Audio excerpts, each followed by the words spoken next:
इस वीडियो के अंत तक आपको इस पाठ से संबंधित संपूर्ण जानकारी व प्रश्नों के लिखित उत्तर मिलेंगे। नमस्कार सभी को, हिंदी कला केंद्र में आपका स्वागत है। अगर आप इस चैनल पर नए हैं तो पहले इसको सब्सक्राइब करें व बेल आइकन को दबाना ना भूलें ताकि नए वीडियो का नोटिफिकेशन सबसे पहले आपको मिले। बच्चों, आज हम पढ़ने जा रहे हैं हमारी हिंदी की पुस्तक सारंगी की कक्षा 1 का पाठ 19, जो कि कक्षा 1 का अंतिम पाठ है। इसके बाद बच्चों हम कक्षा 2 में मिलेंगे। इस पाठ का शीर्षक है चांद का बच्चा। तो बच्चों, चांद तो आप सबने देखा ही होगा, जिसको आप चंदा मामा भी बुलाते हो, और कभी कभी तो आपकी मम्मी भी आपको आ जाओ ना मेरे चंदा बेटे, या मेरा बेटा चांद सा है, ऐसे भी बोलती है ना। किस किस बच्चे को ऐसे उसकी मम्मी पुकारती हैं, आप मुझे कमेंट बॉक्स में लिखकर बताना। लेकिन बच्चों, आपको इतना बड़ा चांद हमेशा देखने को नहीं मिलता होगा, क्योंकि चांद का आकार हमेशा घटता और बढ़ता रहता है। एक बार आपको ऐसे पूरा चांद दिखेगा, जिसको हम पूर्णिमा के नाम से जानते हैं। इस समय रात बहुत रोशनी से भरी रहती है। फिर अगले 15 दिन तक चांद का आकार इस तरह से घटता जाता है और एक दिन दिखाई नहीं देगा। उसे हम अमावस्या के नाम से जानते हैं, क्योंकि उस दिन चांद हमें दिखाई नहीं देता। फिर अगले 15 दिन तक चांद का आकार इस तरह से फिर से बढ़ता जाएगा। लेकिन एक दिन एक बच्चे ने चांद को इस समय देख लिया, तो वह सोच रहा है कि क्या ये चांद का बच्चा है, क्योंकि इसने कभी चांद को इतना बड़ा देखा और आज उसने चांद को इस अवस्था में देखा। तो उसके ये समझ में आ रहा है कि क्या ये चांद का बच्चा है। कुछ ऐसी ही बातों से भरी हमारी आज की ये कविता है। तो चलिए बच्चों, शुरू करते हैं, जिसका नाम है चांद का बच्चा। वह देखो वह निकला चांद। बच्चा अपनी माँ को कह रहा है कि माँ, वो देखो वह निकला चांद। अम्मा, तुमने देखा चांद?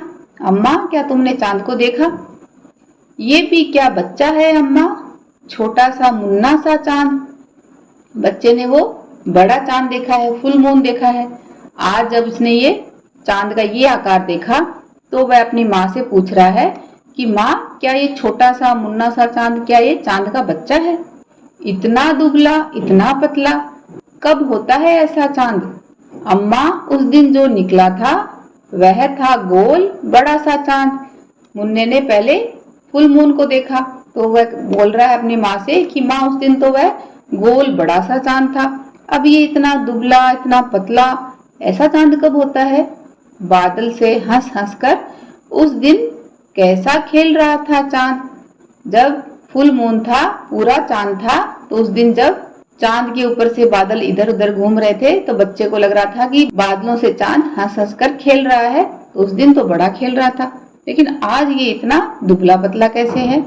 छुप जाता था, निकल आता था, करता था यह तमाशा चांद, कि उस दिन तो चांद कभी बादलों के नीचे जा रहा था, कभी बाहर आ रहा था, तो इस तरह के तमाशे कर रहा था।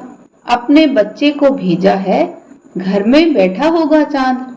बच्चा ये सोच रहा है कि उस दिन जो चांद देखा था वह तो अपने घर में बैठा है, और आज ये पतला सा जो दुबला पतला चांद आया है, ये शायद उसने अपने बच्चे को भेजा होगा। यह भी एक दिन बन जाएगा अच्छा गोल बड़ा सा चांद। बच्चा सोच रहा है कि जैसे हम छोटे बच्चे हैं, हमारे पेरेंट्स बड़े हैं, छोटा पौधा होता है वो एक दिन बड़ा हो जाता है, बच्चे भी एक दिन बड़े हो जाते हैं, तो ऐसे ही चांद भी एक दिन, ये पतला सा जो चांद है ये उसका बच्चा है, एक दिन वो भी गोल मटोल बनकर बड़ा सा चांद बन जाएगा। अच्छा अम्मा, कल क्यों तुमने मुझको कहा था मेरा चांद? अब बच्चा अपनी अम्मा को कह रहा है कि अम्मा, कल तुमने मुझे क्यों कहा था मेरा चांद? मेरा चांद का अर्थ है कि मेरा बहुत ही प्यारा बच्चा। तो कई बार आपकी मम्मी भी आपको ऐसे बोल देती है ना, चांद की तरह सुंदर शीतल, तो इसलिए बच्चा साथ में अपनी माँ को ये भी पूछ रहा है। तो बच्चों, अभी आप समझ गए होंगे ना कि चांद का आकार छोटा से बड़ा, बड़ा से छोटा, इस तरह घटता बढ़ता रहता है। तो वह चांद का बच्चा नहीं है, लेकिन बच्चा ये सोच रहा है कि वह चांद का बच्चा ही होगा। अब बच्चों, इस कविता के अभ्यास प्रश्नों को देखते हैं।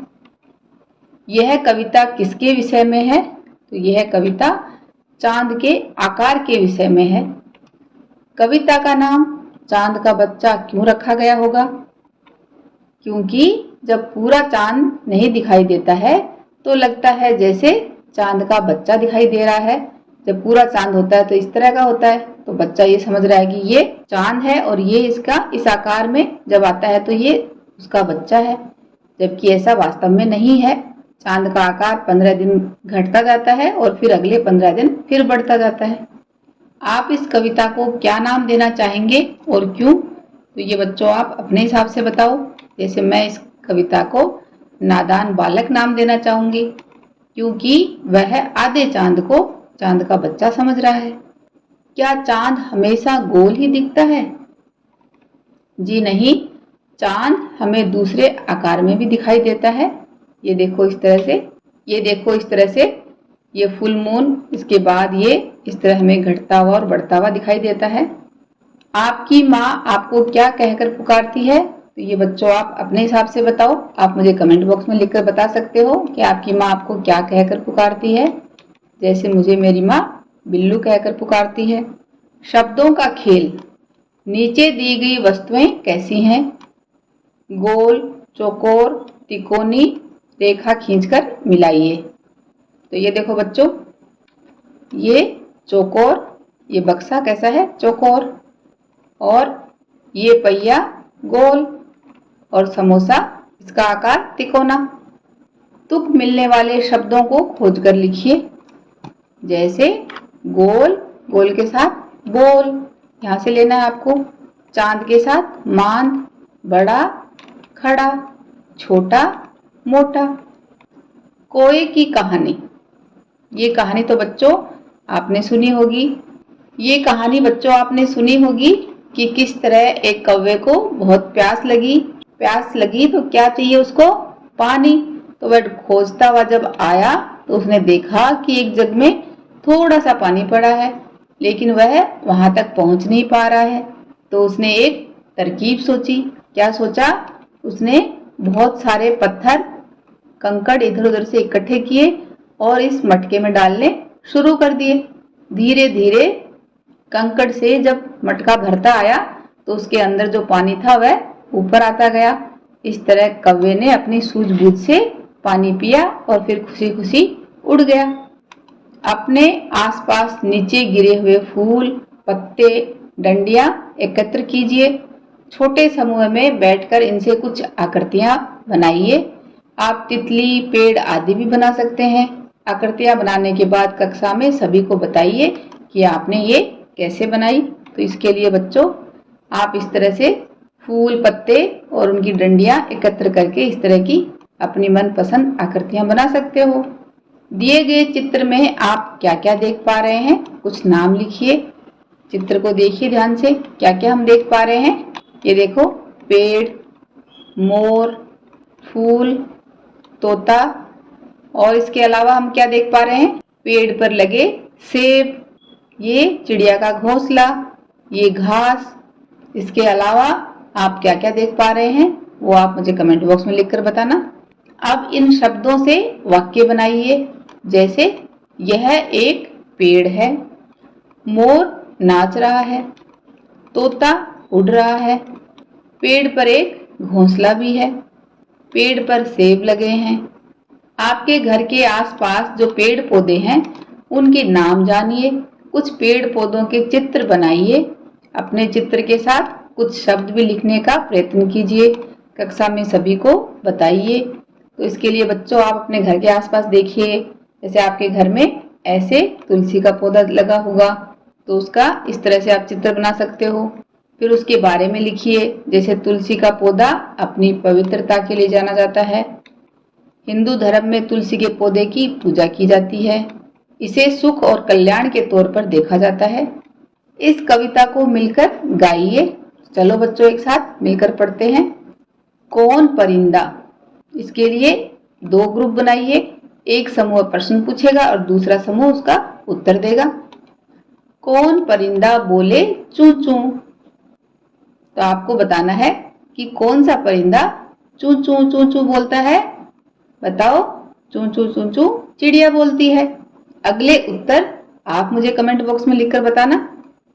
कौन परिंदा गुटरगू करता है? गुटरगू तो कबूतर करता है। कौन परिंदा पीहू पीहू कौन करता है? ऐसे तो मोर बोलता है। कौन परिंदा कुकड़ू कू ऐसे मुर्गा बोलता है। कौन परिंदा बोले काव काव? तो ये आप मुझे कमेंट बॉक्स में लिखकर बताना। कौन परिंदा बोले कुहू कुहू? कौन परिंदा बोले टें टें? नकल उतारे हूबहू। इस कविता को लिखा है श्याम सुशील ने। कविता में आए कौन शब्द पर घेरा लगाइए। पेड़ पर लगे अक्षरों से शब्द बनाइए। तो इसके लिए बच्चों आप एक बार फिर से कविता को पढ़िए और वहां पर कौन शब्द कहाँ आया है उस पर घेरा लगाइए। अब इस पेड़ पर लगे अक्षरों से शब्द बनाते हैं। जैसे यहाँ से खोजिए रात, पानी, तीर, दिन, नया, नानी। इनके अलावा बच्चों जो शब्द बन सकते हैं वो आप मुझे कमेंट बॉक्स में लिखकर बताना। देखते हैं कौन बच्चा कितने ज्यादा इसमें से खोज पाता है। कविता को आगे बढ़ाइए। हमने 3 चीजें देखी। हमने 3 चीजें देखी, बाबा 3 चीजें देखी। हमने बाग में देखी मकड़ी, वह तो खा रही थी ककड़ी, उसके पास पड़ी थी लकड़ी। इसलिए कोई भी कविता लिखने के लिए ये अंत में शब्दों की तुकबंदी करते हैं। हमने 3 चीजें देखी, बाबा 3 चीजें देखी। हमने बाग में देखा भालू, वह तो खा रहा था, क्या आएगा यहाँ पे भालू के साथ? आलू। नाम था उसका कालू। हमने 3 चीजें देखी, बाबा 3 चीजें देखी। हमने बाग में देखा बंदर, वह तो खा रहा था, क्या खा रहा था? वह तो खा रहा था चुकंदर। नाम था उसका सिकंदर। शब्दों में आए अक्षरों के अनुसार उन्हें ठ, ढ, स क्या घर में छांट कर लिखिए। तो ये यहाँ पर ठ, ड, ढ और स के घर हैं। इनमें इन शब्दों को लिखिए। जैसे ठ में आएगा ठाठ, धोती ध में ये ढक्कन, धनुष, साठ, ढोलक, धान, बैठ, ढीला, उषा, ठेला, षटकोण और धागा। बच्चों इस कविता को एक बार फिर से पढ़ें व समझें। आपने चांद के कितने आकार देखे हैं वो आप मुझे कमेंट बॉक्स में लिखकर बताना। साथ ही हमें रोजाना पूरा चांद क्यों नहीं दिखाई देता इस बारे में अपने माता पिता से जानें। सुझावों व सुधारों के लिए कमेंट बॉक्स में लिखें। अगर हमारे वीडियो बन ही रहे हैं आपके फेवरेट तो फिर क्यों ना करें इनको लाइक, सब्सक्राइब और रिकमेंड। हमें और बेहतर बनाने के लिए आप कर सकते हैं कमेंट। धन्यवाद।